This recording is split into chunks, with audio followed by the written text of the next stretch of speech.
harder, we work harder. And it's like right now, like I said, it's like gasoline on a fire. You know, Rush Limbaugh's comments called one woman a slut, and now we're all fired up and ready to go, you know, and that's how these things work. I think, you know, the more they try to knock us down, the more they try to, you know, put these oppressive restrictions and things in place, the more we, you know, rally together and we make things happen. There's a sort of residual anger about that women's movement. And it's like a lot of these guys weren't even alive when the women's movement first began back in the 60s. And that was actually, I guess, technically the second or third wave of feminism. And they don't understand. I mean, it's like what do they want? You know? Oh, what's interesting too, this new generation, what I'm finding as an organizer for Unite Against the War on Women March here in Arkansas, is we have a lot of males that are actually on board, my generation, and you know, some progressive males that are actually they're helping us and they're on board with this. This is very much, it's no longer just a women's issue. I think there's a lot of men out there, sensible men, that know these are their wives, these are their mothers, these are their sisters, that they don't want this happening. They don't want this happening to them either. So I think that's kind of the difference this time around. I think we actually have more male support, and they don't want them, we welcome it, and they don't want them spoken of in this way. No, they don't. I mean, who wants their wife referred to as a cow or a pig? You know, that's disgusting. I know, that is disgusting. I mean, you would like to think that in the real world, people like that would be driven from public life, but there should be. There should be. Now, in Arizona, we talked about Arizona, where they have a bill where your boss could literally ask you why you're taking the birth control pills. Right. And actually ask for proof. And can actually fire you over it if they disagree over moral reasons as to why you're on them. And I know. Now, in Tennessee, there's been a bill introduced. Now, they've always collected this information because it's part of the information they collect, but they want to make this public. And they want to make the names of the doctors who perform abortions public. Gee, no problem there, because doctors who perform abortions, nothing ever happens to them. Yeah, there's been how many bombings and death threats and murders. And murders, exactly. Right. Yeah. And they also want to make this is what they want to make public. They say they want to reveal the names of the women who have abortions, but this is what they want to make public about each individual woman: their age, the county they live in, their race, their marital status, the number of past pregnancies, the number of past abortions, and their pre-existing conditions. It's like, that's incredibly invasive. I know, and that is, I mean, how hard would it be to narrow it down, especially in some communities? Yeah, definitely. In the information age we live in, you can find anything about anyone a few clicks on the internet. And there's no reason to have that data. I thought there was, like doctor-patient confidentiality. There's a reason medical things are kept private. I know. That's why people sign this stuff when you go to the doctor's office. Yeah, but I think some of the, like that especially, that's going to open the door to lawsuits. I mean, it would be a huge, just legal-wise mess. It doesn't accomplish anything. Yeah, I think Oklahoma tried something similar in 2009. I think that got overturned by the courts. But now the candidates themselves, the GOP candidates, are just so aggressively, then they're aggressively courting the right-wing vote. And the more, I think the ones who may be more moderate, like John Huntsman, they've dropped out of the race. But the ones who, of course, Michelle Bachmann would be just as extreme as, and Rick Perry. Well, Rick Perry is still pursuing his own course, but actually, while we're on Rick Perry, he actually just turned down $300 million in federal funds for women's that were specifically for women's services down in Texas. Yeah, that means, and Texas holds the record for the most uninsured, women and children as it is. That's no contraception. They basically already cut funding to Planned Parenthood in Texas. Right. So, thank goodness he didn't make it. I know, and he's making a big to-do, like it's a big moral issue for him. But he likes to cut money for people anyway. He's always been cutting money for people. But I mean, you've got Rick Santorum, who's made this a huge part of his campaign. He has. He's courting the evangelical vote, like you said, and which is kind of similar. I remember thinking back to George W. Bush when he ran the second time around, and it was very pervasive how he was courting the evangelical vote. And you know, I wish people would pay attention. This comes up every election year. Right. This time it is a little worse than it has been. I think it's more serious this time. It is more serious this time because now it's the local and state governments that are jumping on board and really pushing some of this stuff. I think some real lunatics have been elected. Yeah.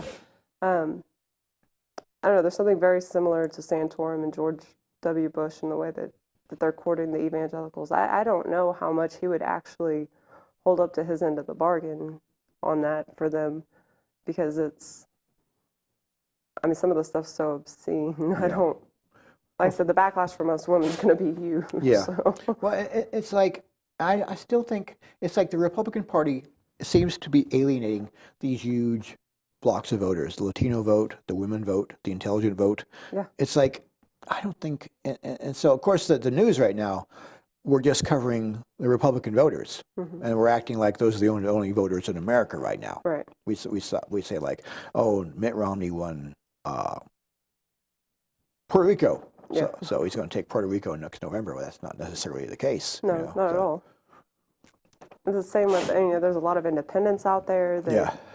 One thing overall, whenever you start talking about abortion, contraception, women's reproductive health, I think overall, even Republicans, if they would sit down and think about it for a second, nobody wants the government telling you what you can do with your body. Right. No one, not independents, not libertarians, not Republicans. At their core, I don't think they really do, because it's really disturbing when you start thinking about it. These are the same people. These are the same people who talk about Obama, raping the country with one hand, and then the vote. And actually, it is sort of obscene. We talked about this. Talk about victims of rape and incest. Yeah. Having to. There's a big building. I think it's the Violence Against Women Act is being debated again right now, and there's Republican opposition to that. We're talking domestic violence abuse counseling and services for people who have been raped or are victims of domestic violence. What is the debate there? I don't understand. Like, those are victims. Those are people that need help. They need counseling. They're going to need, they need things. You can't just cut them off. No. Like, I've been astounded by that debate right now too, because it doesn't make any sense to me. Like, how can you be against that? Even as a Christian, that doesn't make any sense. No, I think what there is, there's a strong hint of cruelty to all of this. Yeah. In everything. Some of it's kind of sadistic. Some of it's, most of it's just extremely obscene. And all I can say is the more obscene they get, the more empowered and fired up our side gets. So what can people do? Right now they can get organized, join on April 28th all across the entire country, actually, but, definitely here in Arkansas, we have marches, rallies planned. A big focus, like I said, here in Arkansas is writing to your legislators and asking them, do you support the Equal Rights Amendment, the ERA? That is something that needs to be ratified. Justice Scalia last year made a comment about how because there isn't an ERA, that women are not protected by the Constitution. This is a Supreme Court justice saying this, and he's using the ERA as his reasoning. Yeah. So that, to me and to other women, mean we need to get busy on this, and this needs to be part of the Constitution. It's written in 1923. It's way overdue. So people can get involved there, talk to their legislators, join us April 28th here in Fayetteville, downtown, 11 a.m. We're going to march. We're going to have speakers. We're going to talk more about the things that you can do. Join our website, unitewomen.org, and get informed on the issues, because the mainstream media just covers. It's lazy. Covers it here and there when it feels like it's lazy. It is. It is very lazy. Yeah. Unless there's a dancing panda or somebody blows something up, they're not going to cover it. All the mainstream media, it's corporate owned. Yeah. We've got media outlets up here that give to political campaigns, and they pander to those candidates. Yes.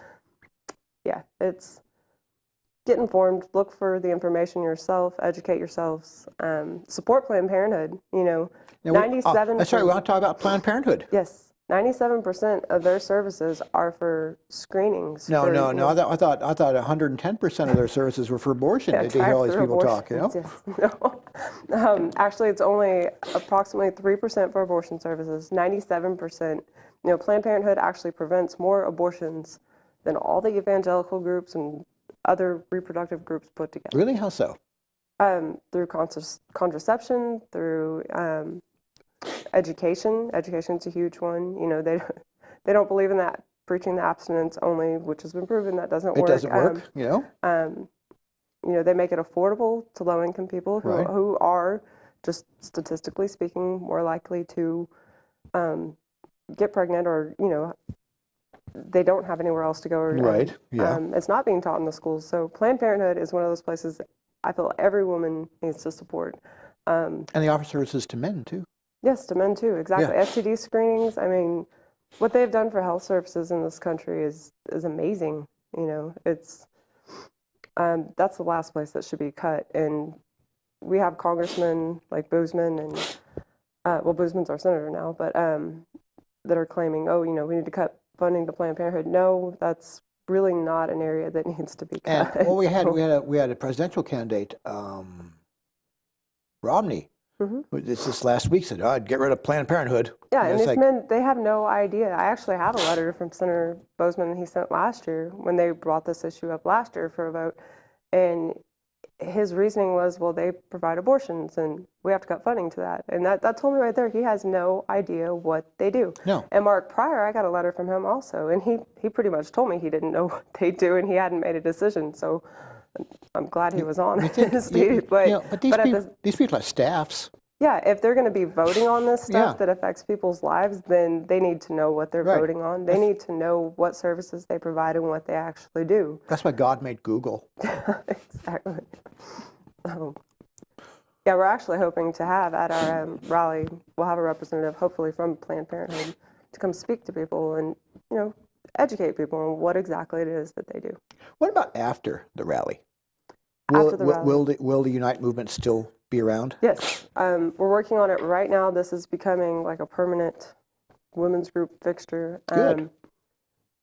Our main thing here in Arkansas, after we get the ERA, you know, I believe strongly in activism. Get out on the street, get out there with your signs, but the purpose of that is educating people. Good. And raising awareness. Yeah. The second part, and the most important part to me, is policy. You know, getting to the legislators, getting this stuff done and taken care of, you know, to protect women's rights in a legal way so that it can't be overturned or touched later on. Or, you know, that's the only way you stop the attacks. It's got to be done through the legal channels. And, I think people I think people need to be out there. I think people need to just, when they see this, when they see these hideous things happening, I think people need to be out there and just combat this stuff all the time. They need to speak up. Even if it's only letters to the editor or whatever they do, they need to combat these terrible lies. I see a lot of men have picked up the Rush Limbaugh cudgel and are writing these incredibly cretinous letters to the newspapers and repeating his lines, you know, and it's just sort of sad. But I know that a lot of other talk radio hosts are picking up his line